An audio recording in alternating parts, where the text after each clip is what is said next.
السلام عليكم ورحمة الله وبركاته. اليوم سوف نكمل كلامنا عن هرم الملك بيبي الثاني، وخصوصا في التفاصيل الهندسية والمعمارية. وأول شيء سوف نتكلم عنه هو الهرم. وكشفت أعمال التنقيب والدراسات الخاصة بالهرم أن جودة البناء كانت غير متسقة، ويوجد مشاكل هيكلية خطيرة خاصة فيما يتعلق بالكسوة التي تهدد بالتشقق في القاعدة والكسر والانهيار تحت ثقلها الاستثنائي.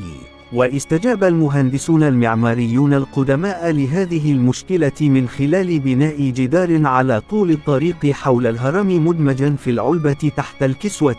وتم بناء هذا الجدار من حجر نفايات مجهزة بعناية، مما أعطاه صلابة كافية لدوره كدعامة في عملية بناء هذا الجدار. وتم تدمير المصلى الشمالي وأعادوا استخدام الحجر في الجدار، مما يشير إلى أن الجدار الداعم قد بني نتيجة الأحداث التي أعقبت جنازة بيبي الثاني. وبسبب إعادة استخدام الحجر أصبح من الممكن استعادة جميع النقوش التي غطت في البداية جدران المصلى الشمالي. وأعاد جوستاف جيكر بناء برنامجهم الأيقوني، وعلى الجدارين الشرقي والغربي كانت هناك شخصيات كبيرة للملك جالسا على عرشه أمام طاولات قرابين مليئة بسلسلة من الخدم الذين يتقدمون من الجدار الشمالي.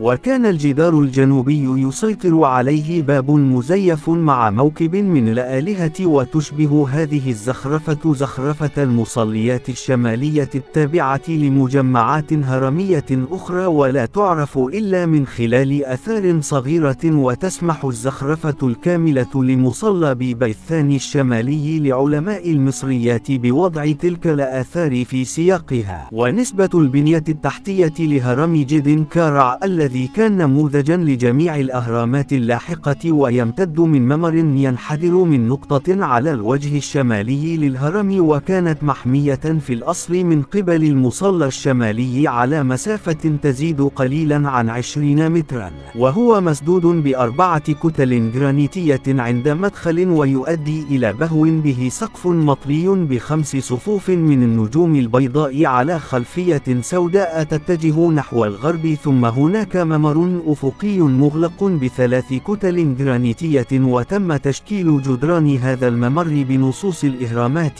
ويليها غرفة انتظار جنائزية على مدخل شرق وغرب، وتقع تحت مركز الهرم. وكانت غرف الدفن عبارة عن قبو مكون من 18 كتلة حجرية ضخمة مرتبة. وتم طلاء سقف هذه الغرفة باللون الأزرق مغطى بنجوم ذهبية. وعلى الجانب الشرقي من غرفة الانتظار يوجد مدخل يؤدي إلى سرداب الهرم الذي تم تدميره بالكامل. وهكذا تكون انتهت حلقة اليوم. لا تنسوا الإعجاب بالفيديو والاشتراك في القناة ليصلكم كل جديد. شكرا على المشاهدة.